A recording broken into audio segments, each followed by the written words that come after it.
I've been coming up with a few. One is my family's from Lebanon, not QAnon. Sammy Obeid, the vaccine for stupid. I did the math and we're all fucked, so why not me? Huh? And then lastly, trying to figure out the best way to word this one, but you know, we politicians have such a bad rap, right? So like so many former presidents betrayed, right? But this one obeyed. Okay, come on now. Thank you so much for coming out to Obeid 2036. Give it up for our EP, Richard Anderson, for putting this together, our tech, Joseph Paul, and all of our amazing writer staff. We will be back at another date with another city council member, motherfuckers, all right?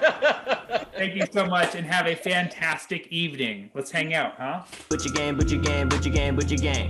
Butcher game, butcher game, butcher game, butcher game, butcher game, butcher game, butcher game, butcher game, butcher game, butcher game, butcher game, butcher game, butcher game, butcher game, butcher game, butcher game, butcher game, butcher game. The topic, how to win comedy competitions. And I've been thinking, like, how am I going to answer this? What I'm really good at is losing comedy competitions. I'm much better at that. Are you ready for the KO Comedy Podcast? Yeah! And now your host. Give it up for Sammy Obeid.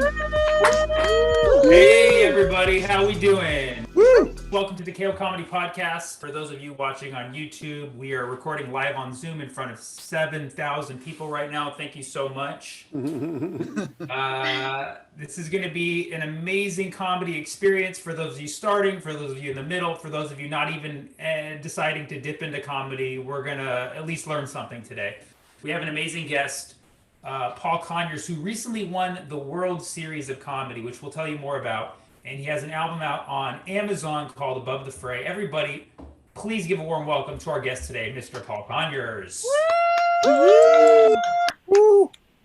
Hey, Paul. So thanks for joining us today. So you're one of the few comedians who right now is doing both kinds of comedy. Not a lot of people are doing that. You're doing the in-person comedy and the virtual comedy.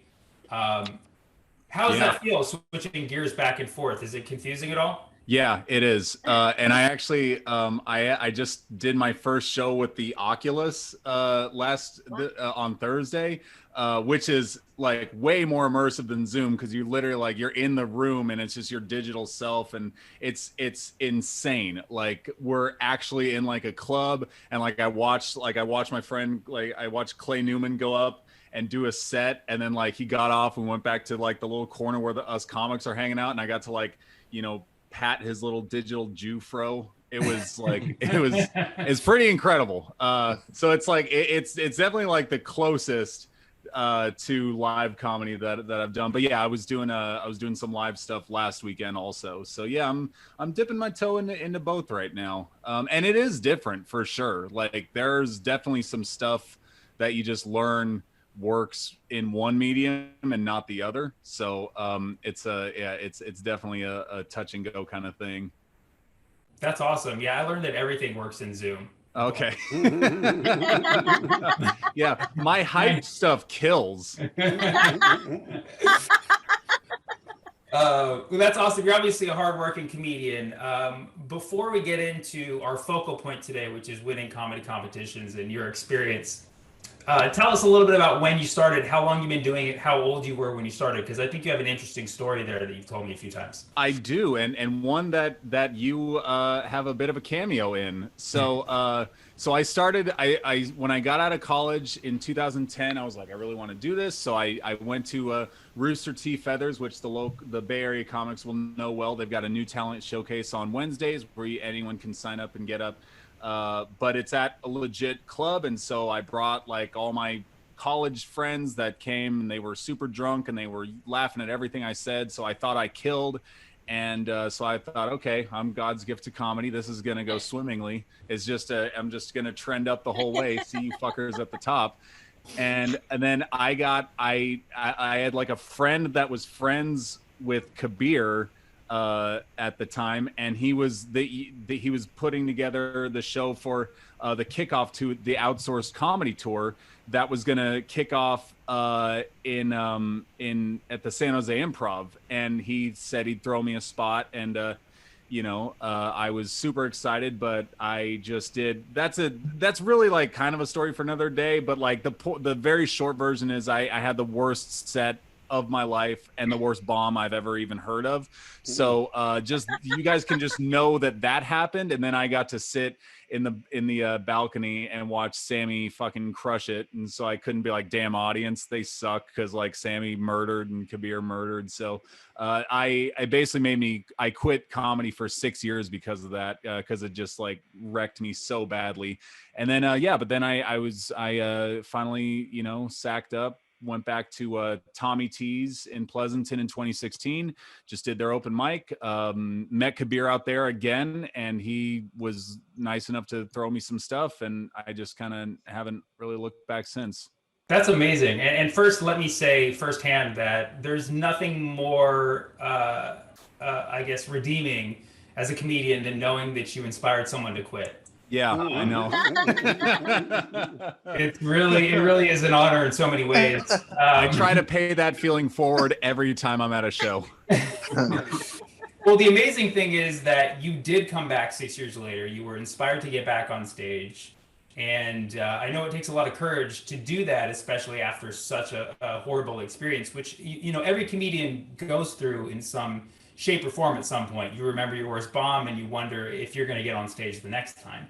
Yeah. But you did. And that perseverance is very interesting to me, because I believe that you also used it in this case that we're talking about today when you won the World Series of Comedy. You did it twice, didn't you? The World Series? Yeah.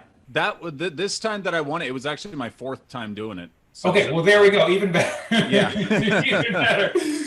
Okay, well, first of all, for those who don't know, what is the World Series of Comedy? So it is a nationwide competition that they've been running since 2010. And they have like different satellites all over the country, like coast to coast. I think there's 12 a year, and like in normal times, not COVID times.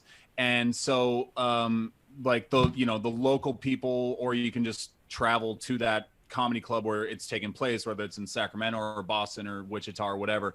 And there's 40 comics that week that compete, and you just through the week you whittle it all the way down to the top 6, top 3, and then the winner.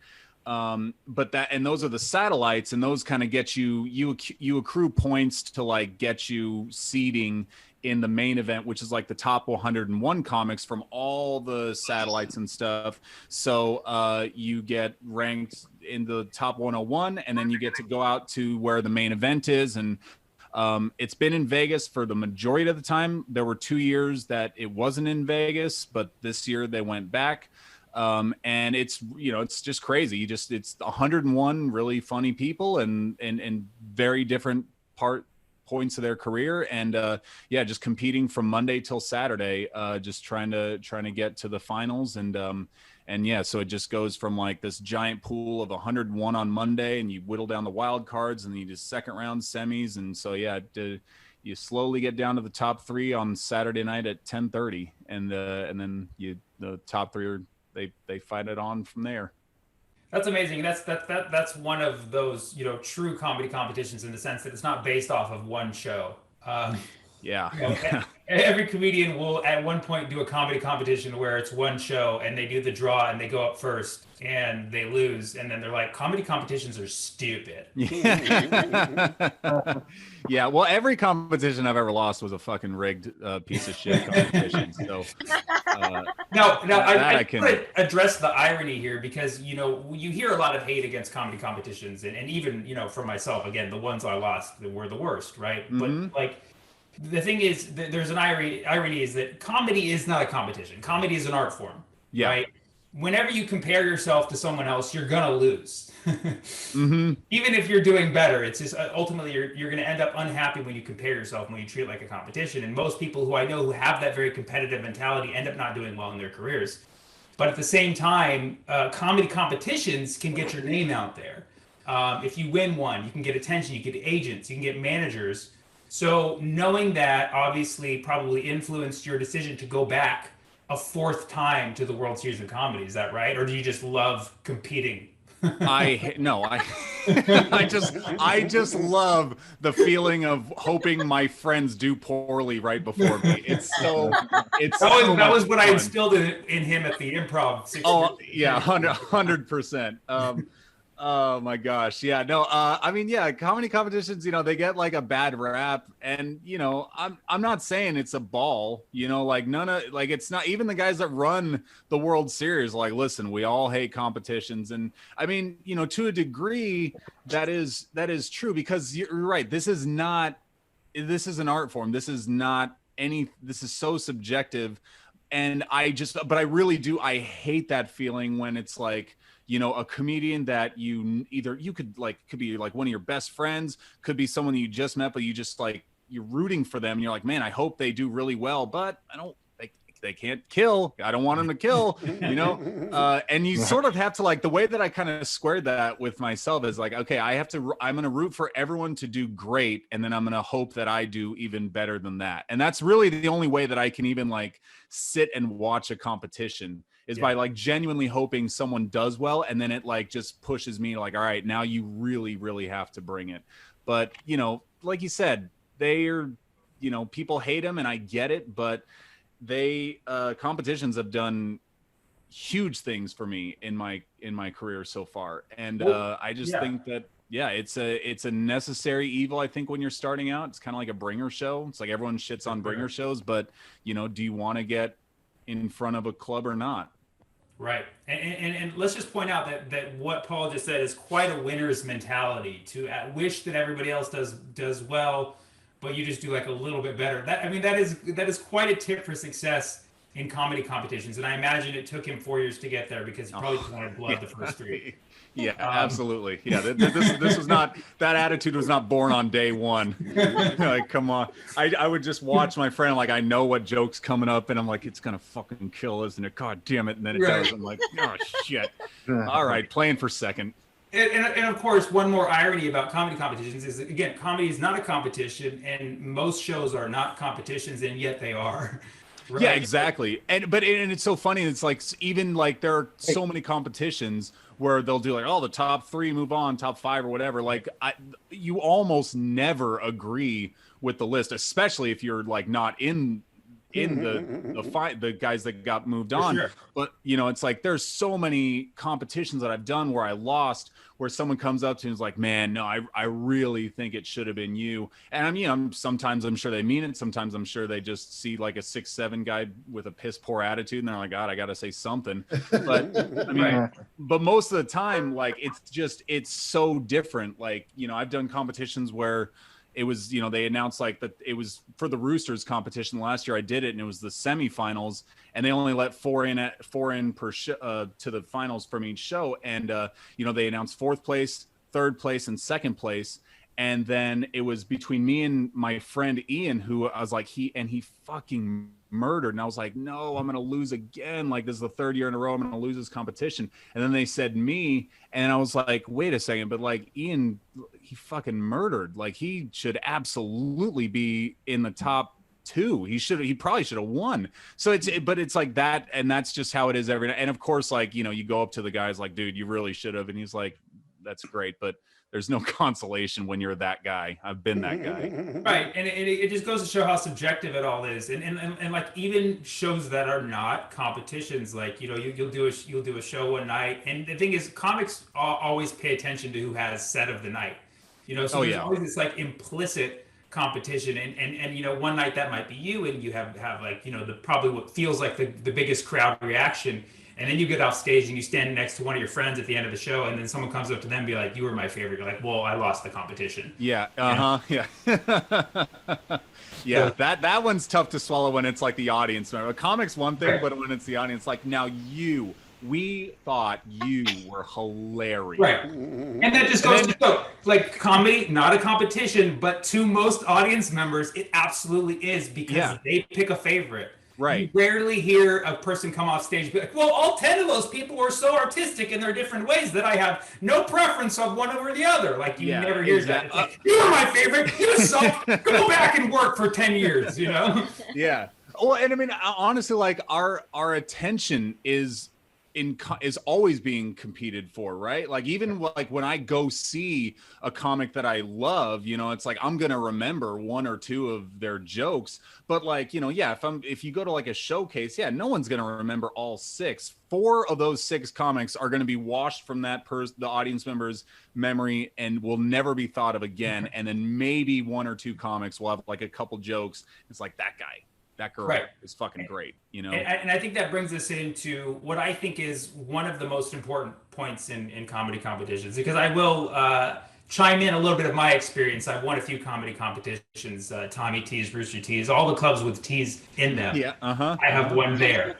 Not the A rooms, but the T rooms. But you know, when I go into a comedy competition, or historically when I did, the first thing I think about when constructing a set is memorability. What is going to make these people remember me, especially if they're voting at the end of the show and they have to remember who they saw in a lineup of, you know, 10 and often 20 comedians in some of these crazy competitions.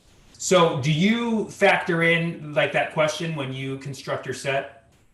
Yeah, kind of, because, you know, like, especially when you're talking about like the World Series, and it's like, okay, I know that if things go well, like, you know, the second round, which is where like a lot of people just start at, there's a wild card round, but like you could just advance to the second round to start at, you know, that's 8 minutes, and then the semifinals is like 11 minutes, and then the finals is 25 minutes. So, you know, like, hey, like I don't, you know, should I do my best material right up front? Like, yes, maybe if it's the most memorable, but if I can, you know, tamp that or save it for later, then possibly. But yeah, I mean, you're right. Like you do, I think that should be the most important aspect of the material that you choose, is like, how am I going to stand out from the other 12, you know, white dudes that look exactly like me, or whatever, you know? It's like, even if you're the one minority or the one girl in the competition, it's like, how am I actually going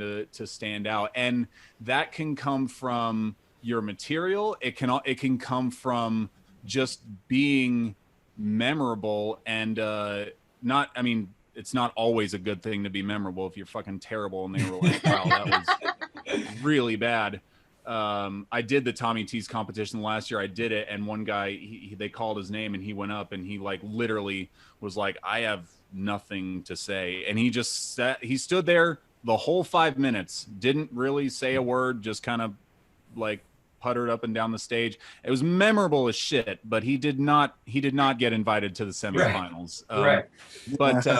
But yeah, like I just think you gotta do something to sort of break away from everybody else if you can. And you could, like I said, you could do that in material or like a riff, like when I did the second round at the World Series this year. We did it was a 6 o'clock show, and I was like right in the middle, so it was like a good spot to be for the competition. Actually, I think I was kind of towards the end, but anyway, they'd seen like a lot of comics already, and no one had broken through, no one had a good set, and it was just a very quiet, kind of subdued crowd. And I was like, all right, like this should be addressed. And I was like, the first person that's going to address it in a funny way is going to do really well. And so I went up, and the first thing I said, I was like, hey guys, thanks for joining. Go ahead and unmute yourselves. You know, and I just treated it like it, you know, and I said, it sounds like we're all cosplaying a Zoom call right now. And from there it just rolled, and I had a good set. But I think you won the competition thanks to a Zoom joke. Let's mark that down.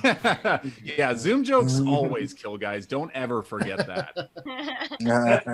That's amazing. So again, memorability is important, but context also. This is one thing that I think about a lot. That people in live comedy, in live rooms, and even in Zoom shows too, audience loves context. Like, what's happening right now? What is that person next to me wearing? And when you are able to bring that into the show, they credit you with not just being funny, but being spontaneous and being able to adapt. And that makes you seem like that much better, right? Oh yeah, for sure, for sure. I think if you can like actually absorb what's happening in the environment and just acknowledge something that's in the air, you know, whatever. I think I think it wins you serious brownie points, whether it's with the audience that's voting or the judges that are, you know, the bookers or whatever.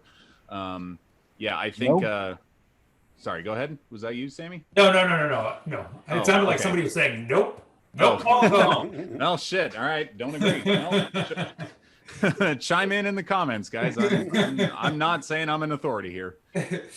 But yeah, that's a great point. And you know, basically, judges and audience members will value any kind of context, because you compare that to somebody who goes up and, like, let's say something falls from the ceiling, but they just go right into their set. You're like, Right. why didn't they acknowledge that? They're like they can't think on their feet. They're just too stuck in their head, and nobody likes that kind of robotic mentality. They want authenticity. Exactly. And you know, it's funny because, like, if you remember back in 2018, you were sort of my coach. You were kind of helping me when I got picked to do the SF international competition. And so you know, and you were great in helping, like, hey, you know, you've only got 7 minutes, let's cut this, you know, you don't really need that sentence, it's a long setup or whatever. And we were doing great. And I think, like, you know, we had the material, but I just lacked the experience to really understand, like, how to deliver it just based on the audience and what we saw. I mean, like, you know, because it's so funny, like, this whole week, you know, I knew, like, the topic was how to win comedy competitions, and I've been thinking, like, how am I going to answer this? Because really, like, what I'm really good at is losing comedy competitions. I'm much better at that than winning it. And I think, I mean, one thing that I learned, like, I learned more in that comedy competition than any competition, like even the World Series that I won. Because, like, even like winning the World Series, all I did was just not lose it. You know, I just didn't make mistakes that I'd made in the past, and it happened to work out for me. And that's the interesting thing, is that winning a comedy competition is it's points away from losing it. So it's like you just keep losing until you're losing less and less, and then you're winning, right? It's funny, because it's like, you know, my buddy Ryan Goodcase won in 2019. He won the whole thing, and I won this last year. And, you know, it's like, but like, we both did our final set, and I had him on my podcast, and I was talking, I was like, I mean, like, you know, that wasn't like the best set of your life. It wasn't the best set of my life. The set was like fine. I just like made fewer mistakes than the other guys maybe, and that's just how the judges interpreted it. But you know, just going back to the SF competition, because this, like, the biggest lesson that I took away from that was that, because, like, you remember, you were taking me, we would go to the mics and go to, like, little small shows, and you encouraged me, like, hey man, like, run through your set, don't forget the new stuff, what else matters right now, you just need to, like, make sure your set is hammered and you've got it. And I did that, but I did it, like, too well, to the point where, like, I wasn't able to, like, acknowledge when I needed to present something differently, because, like, for like, most of you guys have never seen me before, but, like, I'm very, like, very boisterous, I'm very, like kind of arrogant on stage. And that works in, like, big audiences, you know, like really big audiences, or small audiences that are, like, super fun. But the first night of the competition, it was at the it's called the library. It's like, it's not a comedy club. It's just like a place where there's spoken word there, but it's just a bunch of books and shit. But the crowd was like maybe 60 people, and it was super small, and it was just tight, and, like, nobody was really, like, having a great set. And the way that I was planning to start my set was the way, like, it's the way that I start my album, if any of you have heard it, which is I walk up there, because I'm 6'7", and I just, you know, in a very, like, brash sort of way, I just look at everyone, and I'm like, okay, who ordered the tall vanilla latte? And that's, it's a good line when the crowd is kind of, like, loose and ready, or just, like, a larger crowd. When you say that to, like, 50 people in a quiet bookstore, they tend to pull back a little bit. And immediately I was like, well, fuck, like, I'm definitely not going to win this, but I don't know how to present myself any differently than this. And it's funny because, like, and I got, like, one of the lowest scores that night, The next night we were at a theater in San Rafael, and I got 6th place. It's out of like 18 or whatever. I think I should have gotten higher, but I literally went first and whatever. But then the next day at a winery in front of 300 people, I got first. And then we went back to the Crow's Nest in Santa Cruz, which is like, it was a more subdued crowd. But again, and I did terrible because I didn't know how to present myself any differently. Right. I knew big crowd, Paul. That's the only way I knew how to present myself. And it showed. I did really well in front of the big crowds, did not do well in front of the small crowds. And that was the biggest takeaway I learned from that competition. It's a very important notion in just general comedy, but definitely when you're doing competitions, I call it small room politics. It's in the small rooms, there's kind of like a power structure that's apparent. Like some people are going to be bigger laughers than others. So those people are more important than those who are not, and they have to feel comfortable in your presence. Whereas in a big room, everybody's laughing, the energy's loose, and you can kind of be God, if you will, right? Yeah. So, if you're a big game player, which not all comedians are, and you are, big game player just means that you know how to turn it up when there's a big crowd. You can do well in those rooms, but also sometimes you might be doing competitions in small rooms, and you got to know how to play to the politics of the small room. And that's why when we did those open mics that night, I was like, just do your set, right? Because I wanted you to bomb so I could do well after. Yeah. So, mission accomplished. Yeah. And just, by the way, the San Francisco Comedy Competition, another true comedy competition, it takes people around to different locations over the course of 7 nights, and they do perform for different venues, and then you're ranked, and then, the people who have the cumulative high scores move on. I did it in 2010. I was bombing in the beginning, and then I finally got my set down at the end, and I placed 6th for the week, which means I was just 1 away from moving on. And then the guy who got 5th got into a car accident, so I got back in the comedy competition. I was literally about to quit comedy because of that loss. Things were already not going well in the career, so I was like, I'm done with this shit.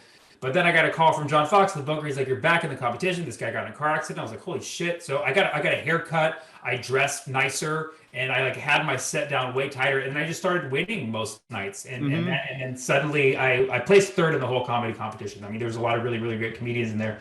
But it was like, for me, that was a huge turning point in my career. Because again, comedy is not a competition, but when you are able to move forward in like a big competition like that, it's very validating and kind of just reminds you that there are people who want to see you do well. These are the people who are voting you first, second, third, whatever. These are people who are like, I see something in that individual. So again, the reason like we're doing this is because we're like exploring the dynamic of comedy competitions, even though they have that stigma of reducing people to like a winner or a loser, but really they help you see something in yourself as long as you have what Paul said earlier, which is a good winner mentality, that I want everybody to do well, but I want to do a little bit weller, So you did it 3 years, and you got close. You said you got 2nd the 3rd time, or no, this is the first time I got to the finals. Gotcha. Was this year? I actually, I was able to do a little better every time. The first year I didn't even get into the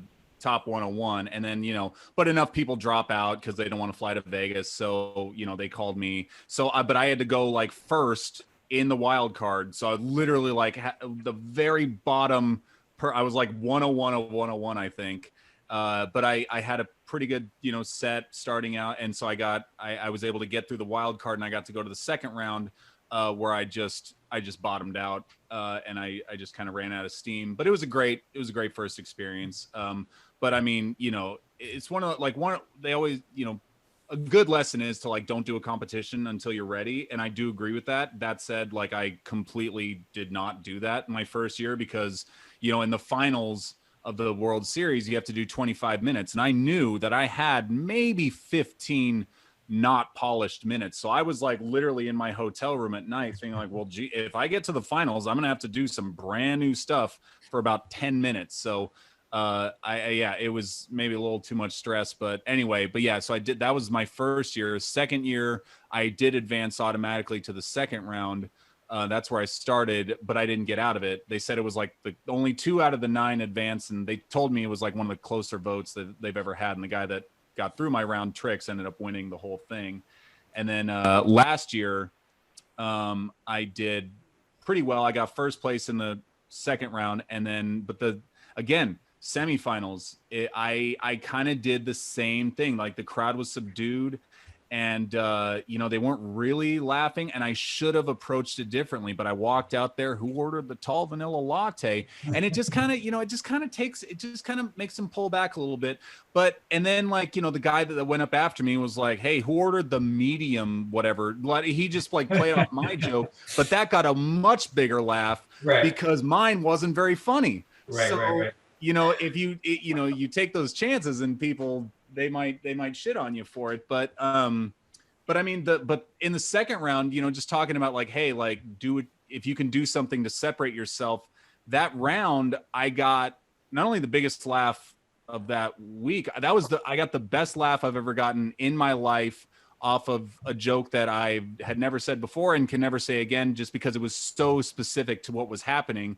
And I was texting my, at that time, fiance backstage. I was like, I got this thing I could say. I don't know. It's either they're going to hate me or they'll love it.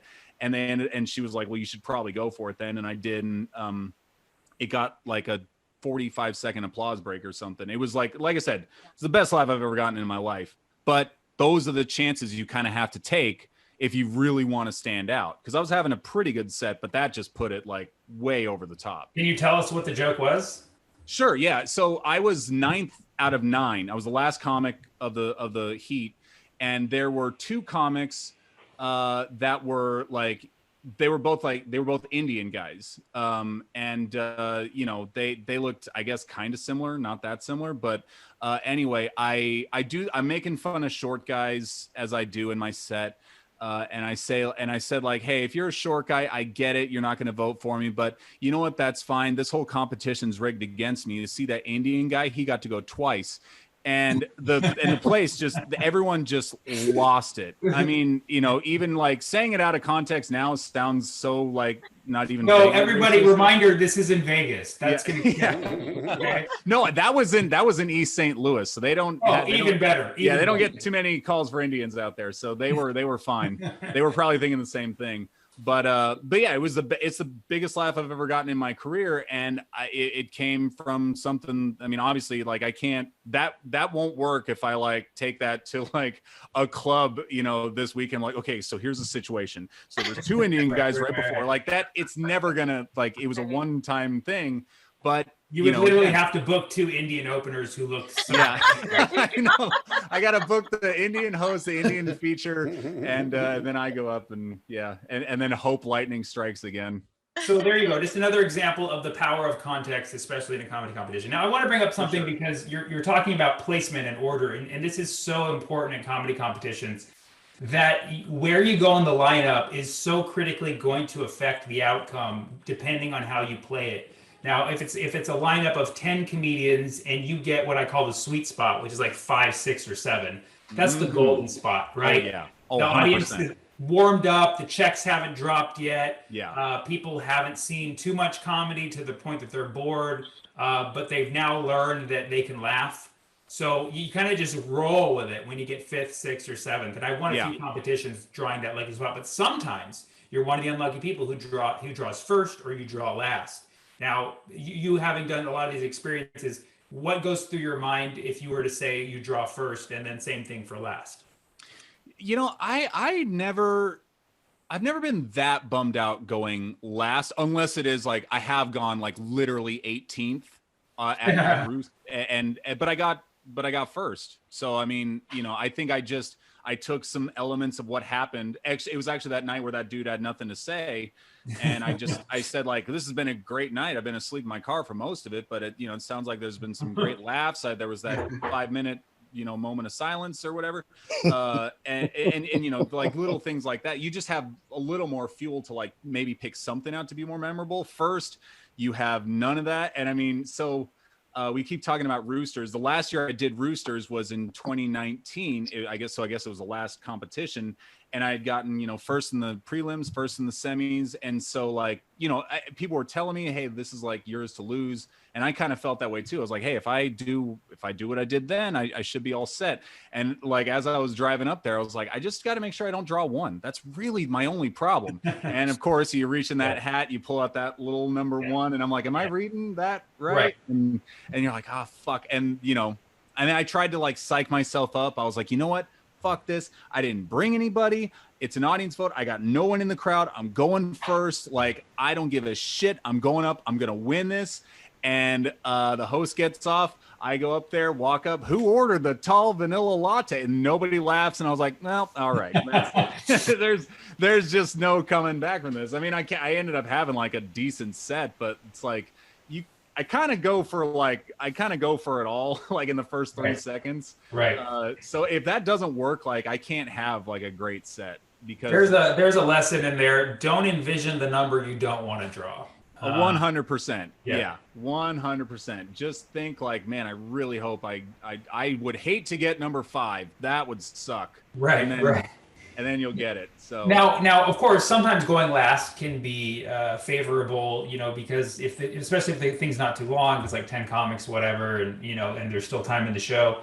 But of course, going last can also be at the bitter end, like you said, when you're going 18th, and you said you never really think too much about it. And I think both of them can have their disadvantages. Just to like chime in my experience of it.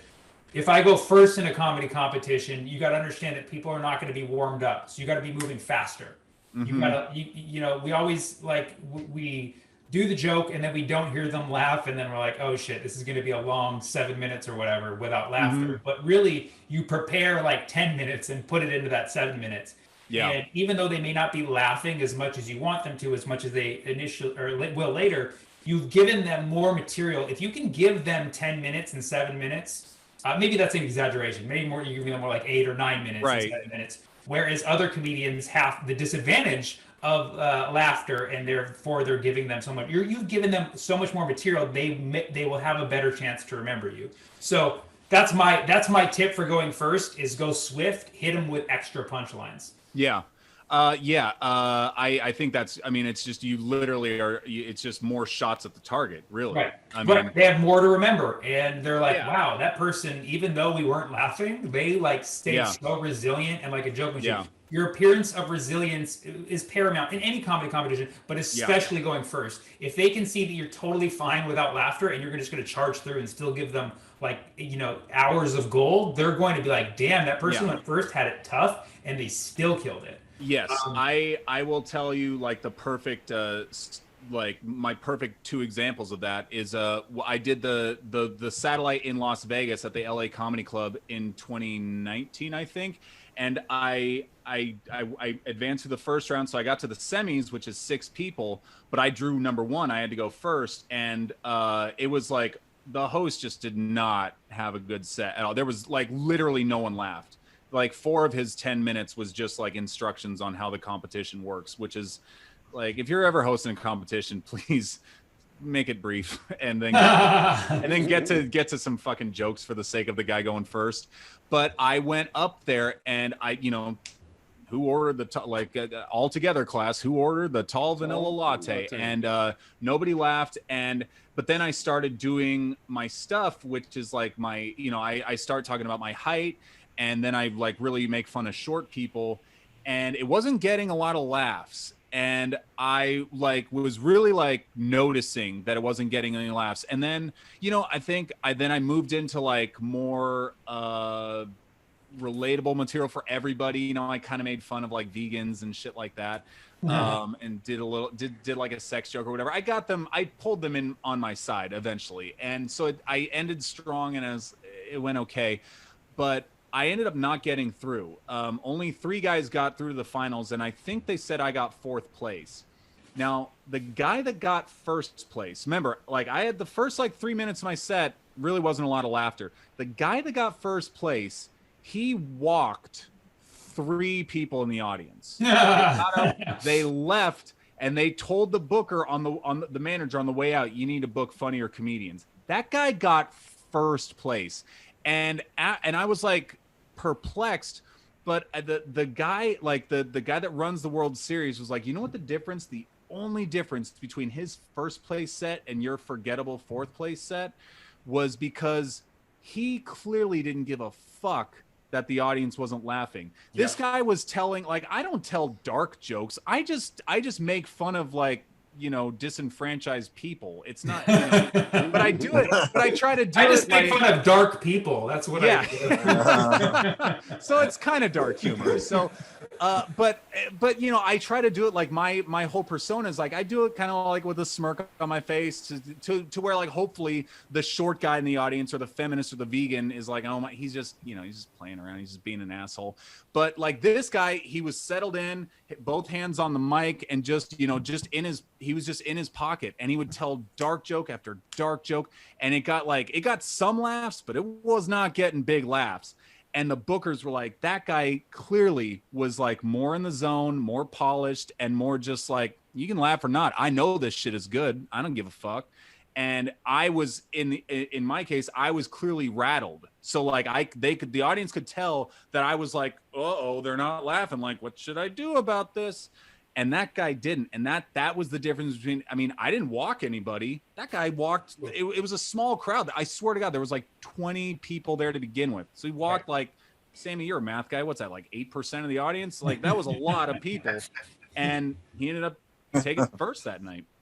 That's amazing. And, you know, it just goes to show that, like, that's why it's good to do brutal rooms, you know, for these, especially for these competitions. Like, and even if it was a big room and you were going up first and the audience was stale, you would still have to show them that you're okay with not getting laughter. And that's why I like doing, you know, whenever I would do a comedy competition, I would just go do like 20 of the worst mics the week before. Oh, and yeah. And now we have Zoom shows. It's even easier. Yeah, it's so easy to get no reaction these days. But I mean, and it, you know, just kind of like when I did the main event this year, and I got first place in the second round, so I got to go to the semifinals, but I drew number 1 again, because that number will follow me to my death. And I was like, I don't care. It's an 8 o'clock show on a Saturday in a casino. This crowd's gonna be fucking lit. Like I was like, I wasn't worried at all. I was like, I'll go first, I'll go 5th, 6th. It doesn't matter. This is gonna come down to material. And I mean, like, it's a Saturday night at 8 o'clock. What better time could there possibly be for comedy? That crowd fucking sucked.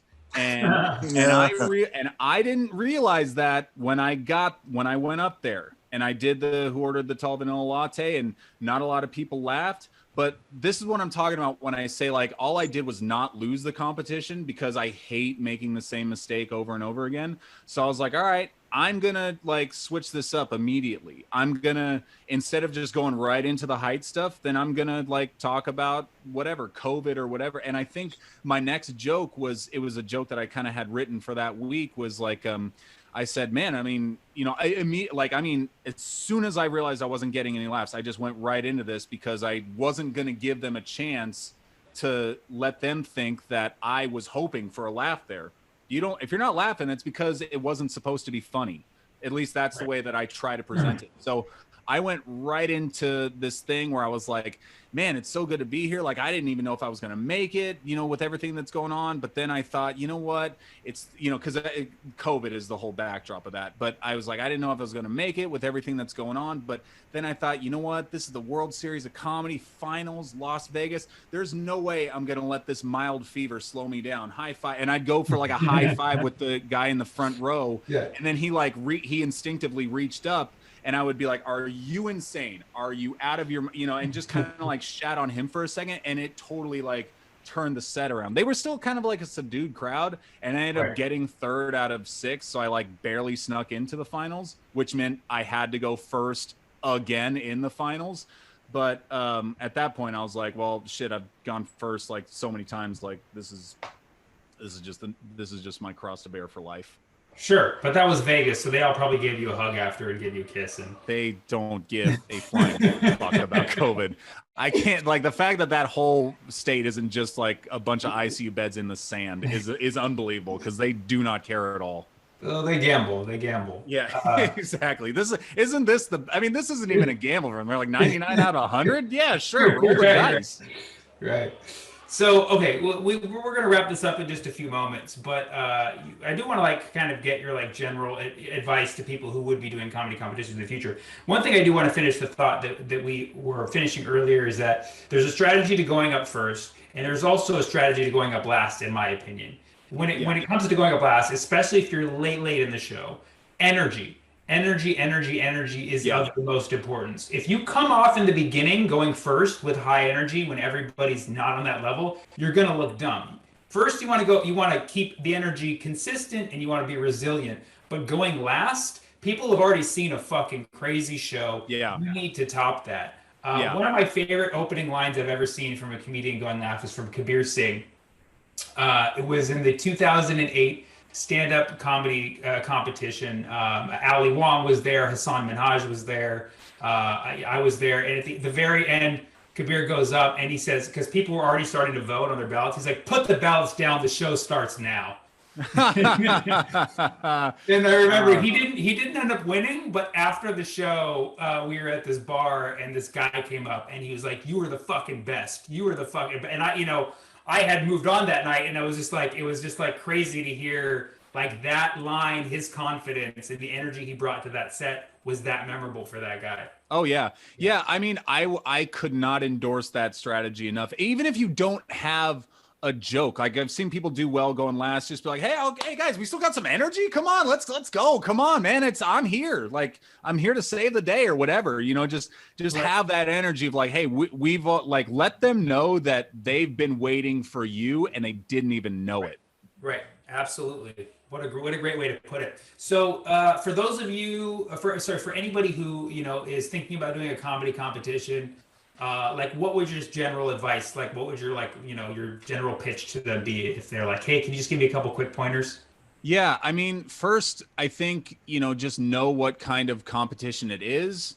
Like, what are you competing for? Not just like what's the grand prize, but like what do you want to get out of the competition? And then it also matters like who chooses the winners. Is it like judges? Is it the audience or whatever? And then try to structure your stuff around that. I mean, yeah, you absolutely want to make sure that you have your time down. That's really like most of the competitions that I do, if you are way too under or you go over really at all, they're gonna tank your score, especially for sure at the World Series of Comedy. I know that's been the case at the competition with Tommy T's and with the SF competition. Just know your time. And it's funny, Sammy, like this wasn't a competition. You actually never know your time. Yeah. I mean, that's a fact. And listen, if you put me on your Zoom show, I'll be happy to do it. I'm probably going to run the light significantly. And I learned that from Sammy. So, but I mean, one thing, Sammy, that you taught me was that because when we were getting ready for the SF competition, you told me, maybe you should just tell it, of like the strategy that you did, like the day that you shot your Conan set, like what you had, your friends do for you.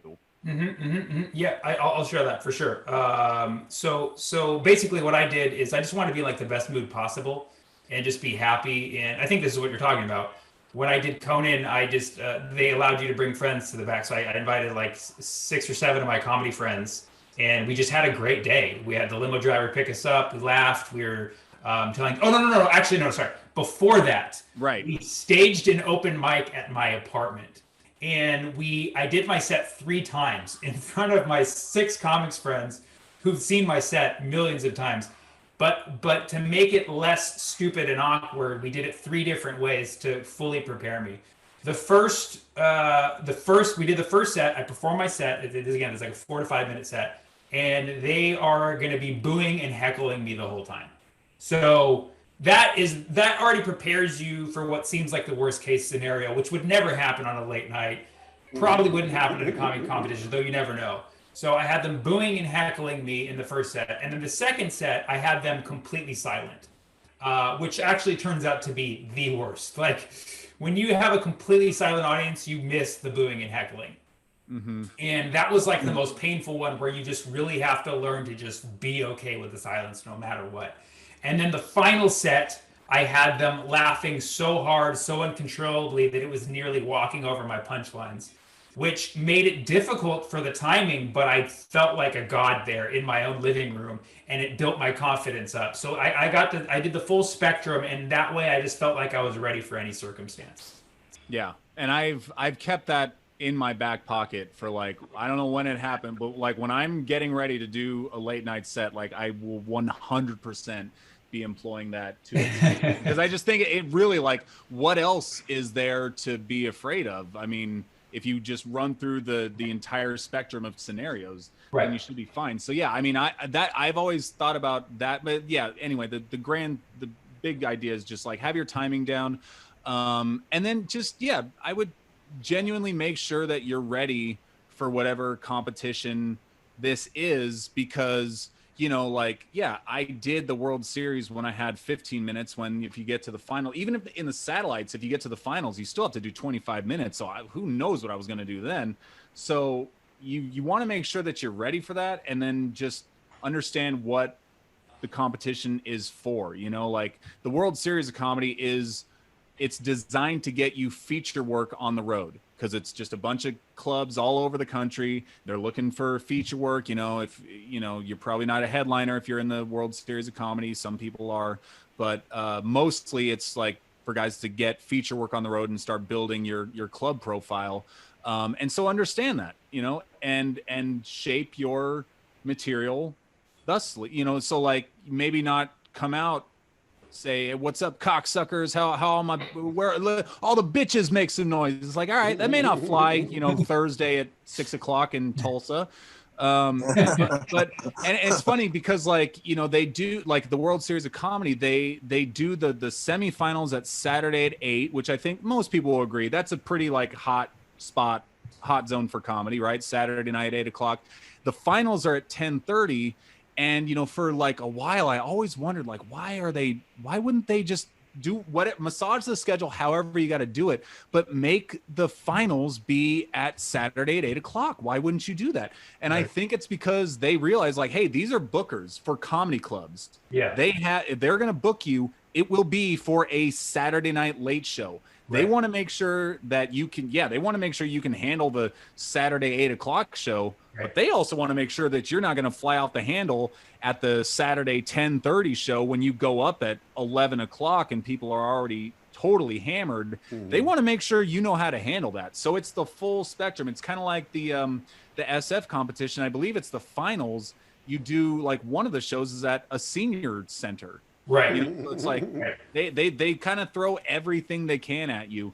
So I think just be prepared for that. And then just, like, you know, just be ready, have some stuff in your pocket to, like, kind of like, hey, what would I do if, like, this joke didn't work? What would I do if, like, you know, the crowd was super quiet and I had to go first? What do I do if I was going last? What do I do if the guy in front of me absolutely murders and they're not even done laughing at that comic by the time they bring you up, which also happens. I did that. I had to follow Emily Catalano in the semifinals at Roosters once. She absolutely fucking murdered, and then I had to go right afterwards, and they were totally not done with her yet. So those are, like, just try, and a lot of this stuff, you know, unfortunately, you're just not gonna, like, really have the answer for until it happens to you. And that's what I have found out. There's still so many ways that I would lose a comedy competition, and I would be like, oh shit, I guess I can't do that next time. And I mean, that's just kind of the game that we play, is that, you know, you just try to not run into the brick walls that you're not familiar with throughout the competition, and hope it works out for you. That's awesome. Well summed up. And, you know, again, just to really emphasize, to win comedy competitions, you got to lose as many as you can at first, because that's really how you learn. But I will say 2 more things to add to that.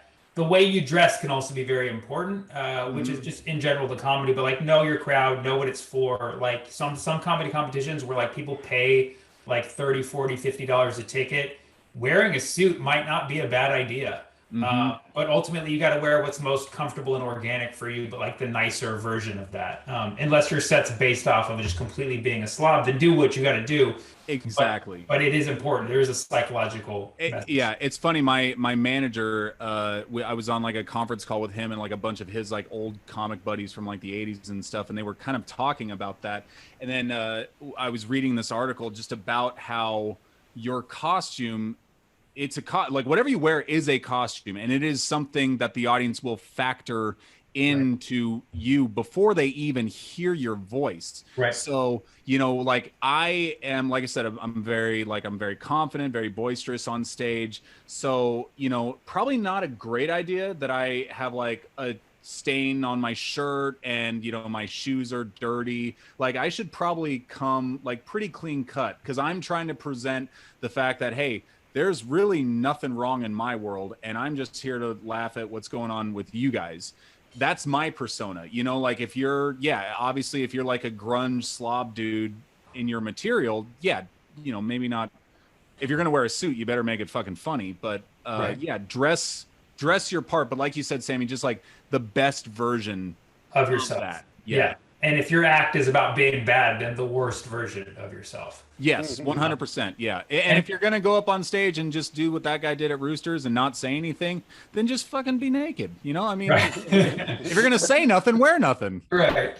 And one last thing, just to reiterate one thing that Paul said, know who's deciding your fate in the comedy competition. And as always, that's the Lord Jesus. So make sure you pray before. Folks, we are going to begin the open mic portion of this show. So Paul, this is how it's going to work. We're going to raffle off 5 spots. You have 2 minutes, comedians. We're going to tell you at 2 minutes. We're just going to cut it off.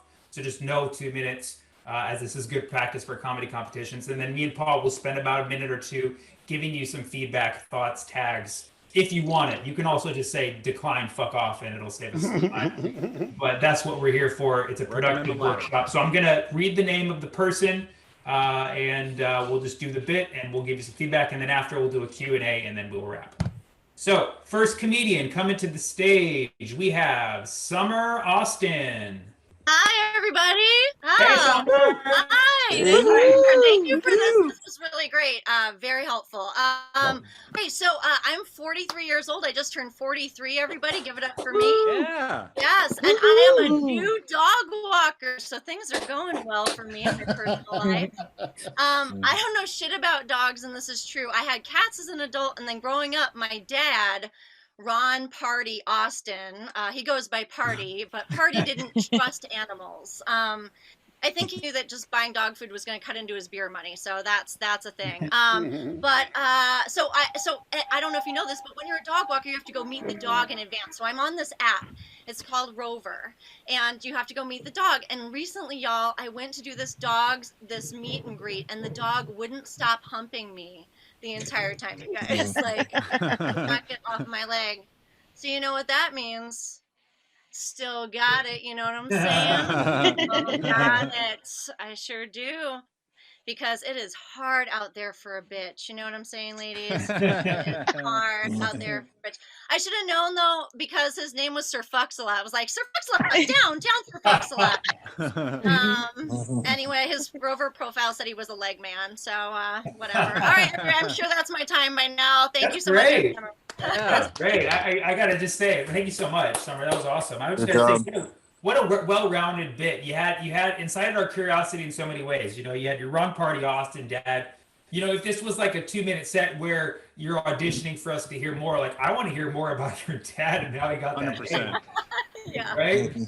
And then the dog walking is great. The app had no idea that exists. And then, you know, the humping the leg, you know, does that get action? I think that's funny. I mean, it makes me feel like, you know, you can get action during a pandemic. You know what I mean? Like, cheer up. Oh, that's right? And then what it's called Rover? Yes, Rover. Rover. And hilarious, the fact that you made it seem like Rover is also kind of like a dating app for dogs. That's hilarious. Yeah. Sir Fuxalot? Is that what it was? Love it. Paul, you have anything to say? Yeah, echoing what Sammy said, just super strong. Because I mean, and let's first acknowledge, like, you just had a fucking lecture open for you. So it's like, it wasn't the funniest thing, but that's exactly what we're kind of like talking about. And so, yeah, I thought that was great. I mean, and I thought you're, you know, like, that's right, I'm a new dog walker. I thought that was great. I think maybe you could even hold that, like, pause a little longer, because it's like, I thought you were gonna say mom or wife or something. But, like, dog walker is like, oh, so she's like the rest of us, she's still a screw up. So but I mean, other than that, like, everything Sammy said was like, yeah, like, spot on. I would love to hear more, and I just thought it was really, really well done. And that's funny, Paul. Some guys here like are mom, but people say they're like a dog mom when they're like they have a dog, but you're not. You're like, I'm not a dog mom. I'm a dog walker. Like I'm not. Like, I'm free. You know what I mean? Yeah. And also like I've never heard of Rover at all, but like I got the joke, and it's like if I were writing that joke, I would have spent 15 seconds explaining what Rover is, which is so unnecessary. And I think that's like, I mean, that's what I always struggle with, is like I always like have so much exposition, but like that's a great example that if you just like trust the audience and hit them hard, then we'll get it. Like I said, never heard of Rover in my life. I got the joke, and it was a funny joke. So again, like, you know, I'm certainly no expert. I'm saying like I would have made that joke so much worse. So yeah, great job. Great job. Awesome, Summer. Okay, next comedian coming to the stage, Joanna Goslin. Hey everybody, thanks for having me.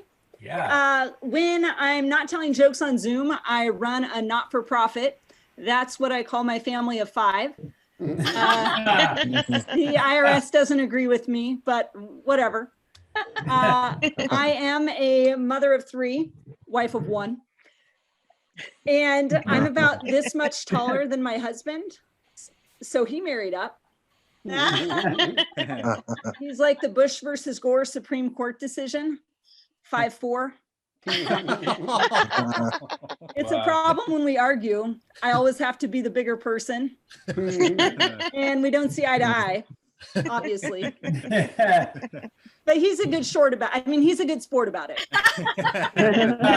We live in a small town in Southwest Oregon, and I love living here, but there's just one thing that I can't get used to, and that's the word we're forced to use to describe ourselves. Where you are is probably urban or suburban, but we have to be rural. There is no way to not sound uneducated when you are saying the word rural. I get nervous every time I have to say it. So I'll just speed through it, rural, but then I sound like Scooby-Doo, or I'll ease into it like a speed bump, rural. But then it sounds like I'm starting my rig, rural. Now where you live, a rig is probably a vehicle with 18 wheels, but where I'm from, a Geo Metro could be a rig if it has a rope tied to it and it's pulling another rig across town. I've seen it. All right, thanks everybody. Oh, that was awesome, Joanna. Wow.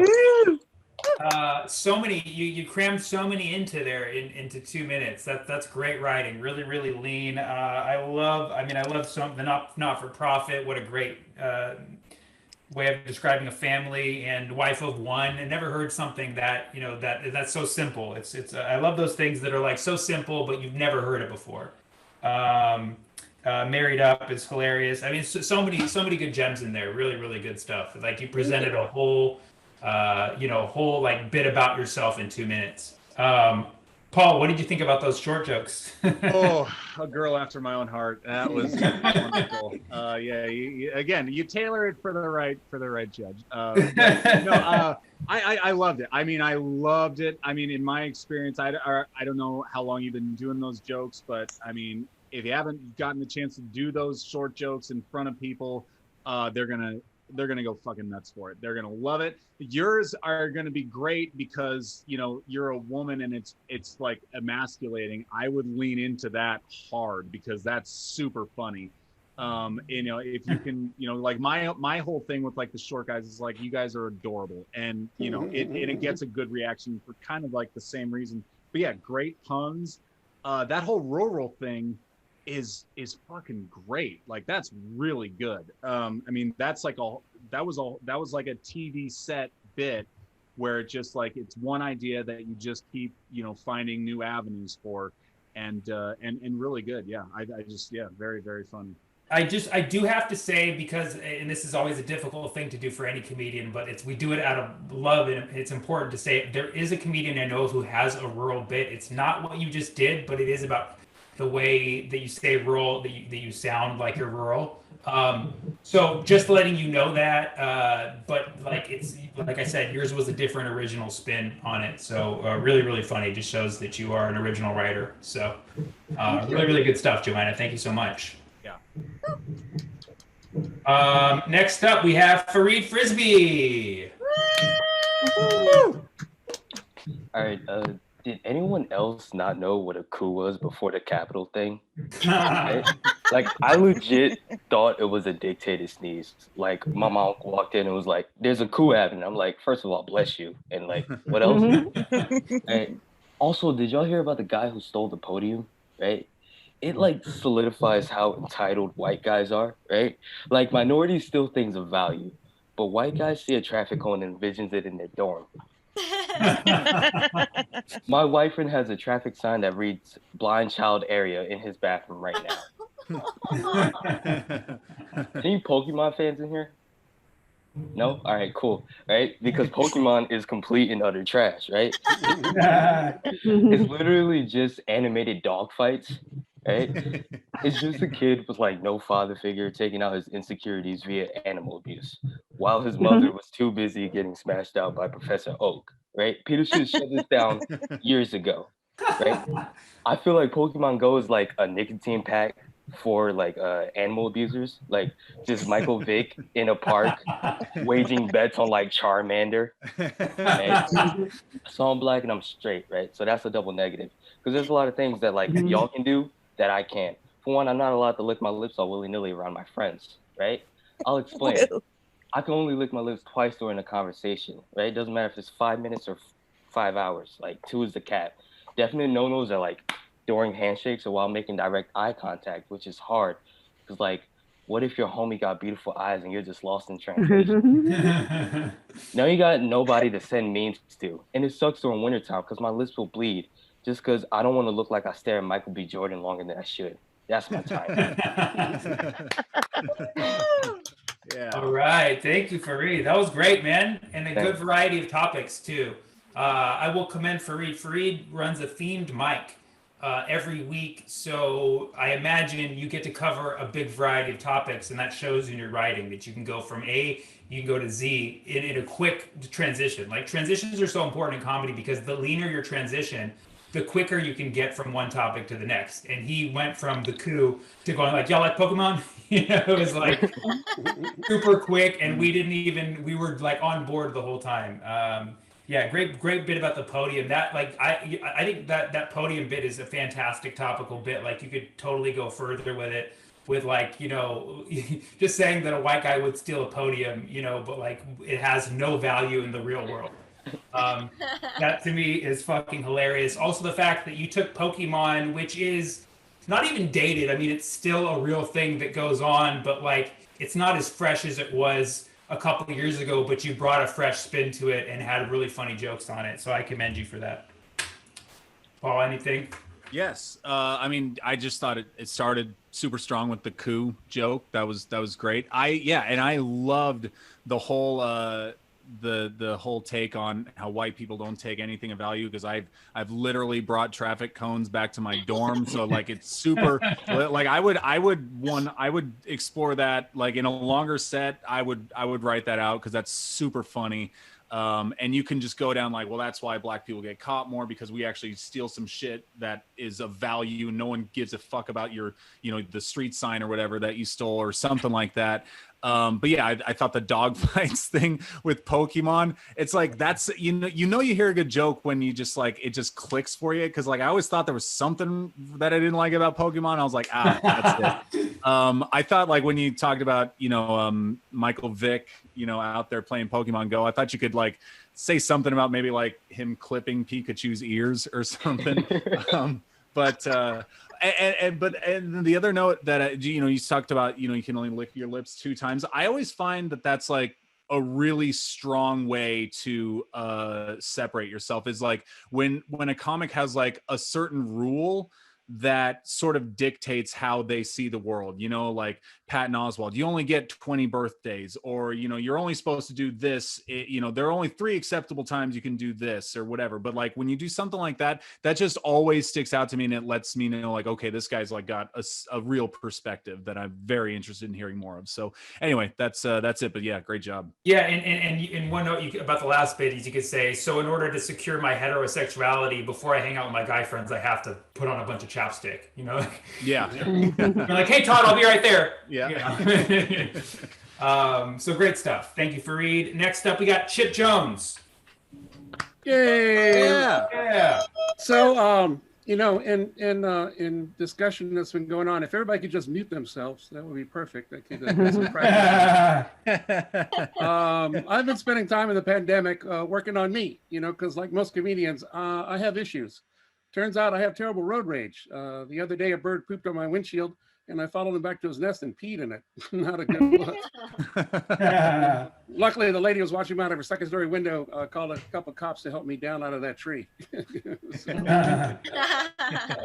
My wife's issue has been masks, though. She is just vehemently about mask wearing. And, you know, during the Capitol riot, I could hear her upstairs watching CNN just yelling, "Those people aren't wearing masks. How come nobody's wearing a mask?" And she comes running downstairs and sees me sitting in the living room watching a TV. And she looks at TV and then she looks back at me and goes, "How come none of those people are wearing masks? None of those people are wearing masks." And I said, "Because I'm watching the movie Gone with the Wind, I guess." But I actually had a white friend who was down at the Trump rally, conservative guy, and we got into an argument. I'm like, you know, these Trump rallies are just racist. And he's like, no, he goes, I was down there. He goes, there were a lot of black people down there. And I get what he's saying, because like if I went to a Trump rally and I saw 2 black people, I'd be like, damn, there are a lot of black people at this rally. But that's the thing about race relations. They are just not where they need to be. I was in downtown DC recently, and this little 6-year-old white girl was walking in front of me. She looked back and saw me, and she immediately took her Barbie purse, moved it to the other side of her body, and clutched it really tight. And I got to tell you, it made me feel sad. I think mainly because it meant I had to knock her to the ground to snatch it. I'm like, yeah, this racism isn't working out for either one of us. And she only had $3. So I think that's my time. So I'll hand it back over to you, Sammy. All right, Chip. Thank you. Super funny. And that was the first, you know, I love all of the ingenuity that comedians have to find. We have like opening Zoom lines, and the one that you just did about muting yourself, or everybody mute themselves. I haven't heard that one. So that's great. I love the idea that if you ask everybody to mute themselves, there's no way you can strike out, because people are like, well, he did ask us to mute. So I guess people were laughing. I know. Paul, what do you think? I thought it was great, Chip. It's good to see you again. I feel bad because when I did the feedback mic like 2 weeks ago, you gave me a great tag that I haven't been able to try yet, but I feel good about it. And I was like, I can't wait to pay him back. And I have no good tags for you. I apologize.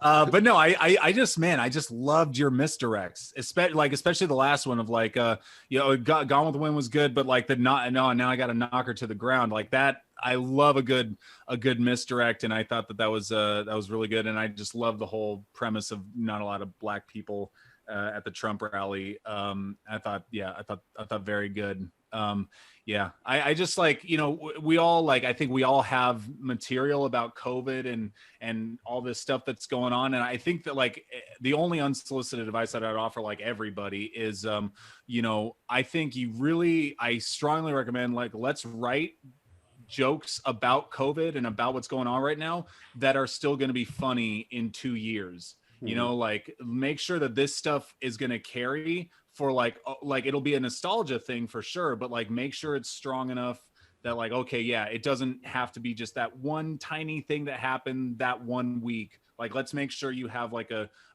joke that kind of covers the scope of like what we went through.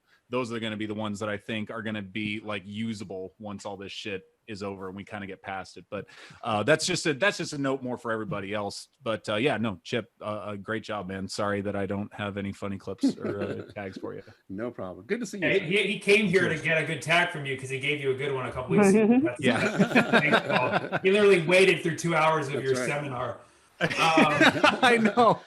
God, that ball better have a tag for me when I get there. Yeah, I mean, but I gotta say the same thing because I love the black people at a Trump rally, and I was like trying to think of a good analogy because I think that would like help take the joke even further. Is like it's like if you were to see two of something in something else, but like I couldn't think of a good analogy because anything I thought in my head, I was like, well, that's going to sound racist if I say that. So you yes, yeah. I definitely think it would. That joke is fantastic. It would, add to it even more. So thank you, Chip. Thank you. Next up, we have Summer Pan Bose. Hey guys. Hi.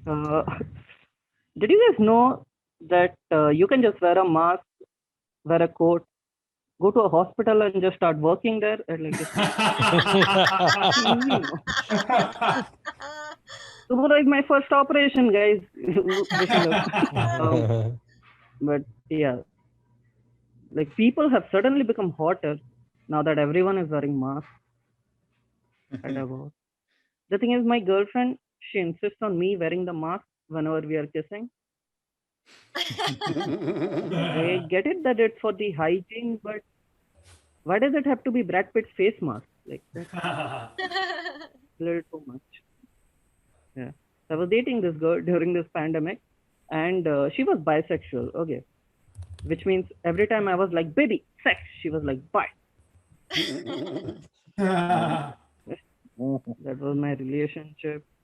But I was progressive. Okay, I supported her and all. But the thing was, now that she was bisexual, my sisters were also a threat to my relationship.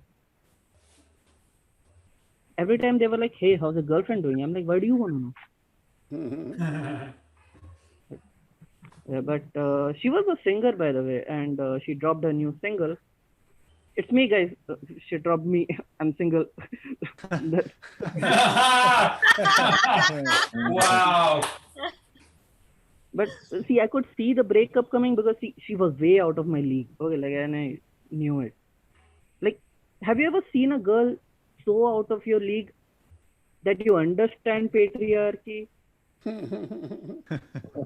Like, you have to take away her rights just to be with her. That's how hot she was. Anyways, I guess that's been my time. Thank you, guys. Bye-bye. Yeah, Summer Pan, thank you so much. Wow. First of all, the put on a mask doctor joke. I mean, that's great. Love that. That's an example of what Paul was just saying, right? One for the ages, right? Mm-hmm. And then I dropped a single. God damn, I'm stealing that. We're going to delete you from this Zoom so I can steal that joke. That is so funny, man. That is really, that's just one of those jokes that makes you pissed that you didn't come up with. Dropped a new single. The single's me. This is amazing. I've never heard that in 13 years of comedy. So that's great, man. Really, really good stuff. Yeah, I thought that was very funny. Yeah, that dropped the single was like clearly that was a gem. That was a great one. I liked the whole my girlfriend makes me wear the mask when we kiss. I think there's an opportunity for like a misdirect there, to kind of like set up that scenario. Like I'll leave you to it, but I think like the reveal that you're talking about wearing a mask while kissing is a very funny bit. I think that you can kind of stretch that out just a little bit more. I think it was great. It was just kind of tough to hear you at times, because I don't like foreigners. But other than that, no, I'm kidding. I think, but that's something I think we can all we're going to be doing Zoom stuff for at least a little bit longer, guys. So I think if you're able to like invest in some solid audio, just so everyone can hear, because like I didn't really catch the doctor joke, but I heard everybody laugh so hard and I was like, ah, shit, I missed it. But I just, it was just kind of tough to hear. But I think if you had just get a, you can get a decent mic for like $20-$30 or whatever. It's that plugs right in. Yeah. And just to second that, I mean, the audio could have been better, but what you lacked in audio, you made up for with the birds flying up behind you. Great Zoom background. I don't know where the fuck you are right now that it's daylight and there's birds flying, but fuck yeah. Where are you, by the way, Summer Pan?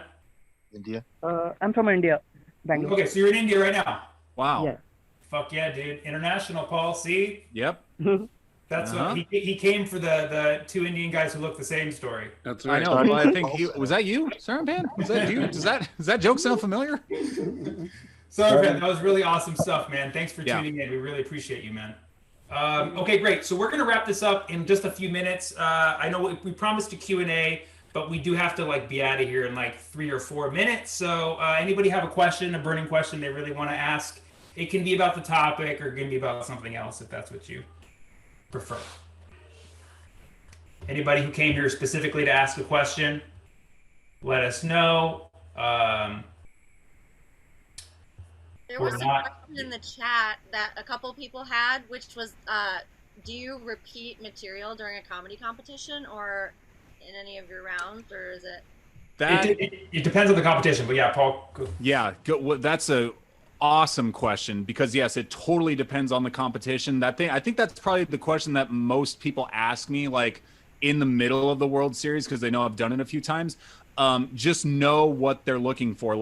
I guarantee if you're doing a competition like World Series, it's fine. And the reason is because these are bookers that are booking that are looking at you and judging you. They want to make sure that you didn't just hit that hilarious joke about, I gotta knock that little girl to the ground just on a one-off. They want to make sure you know that material backwards and front. They want to hear it over and over again. They want to hear it delivered the same way. That's how the World Series is. So it's you do that 8 minutes, then you do that. If you move on, you do that 8 minutes plus a little bit more, and then the 8 minutes plus the rest to get to 25. But yeah, know your judges and what they're looking for. But I think it'd be shocking if there was a competition where they're we need new material every time.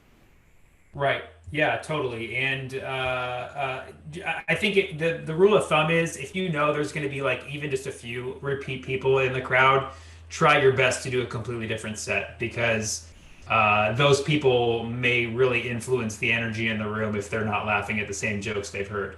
Yeah. Yeah.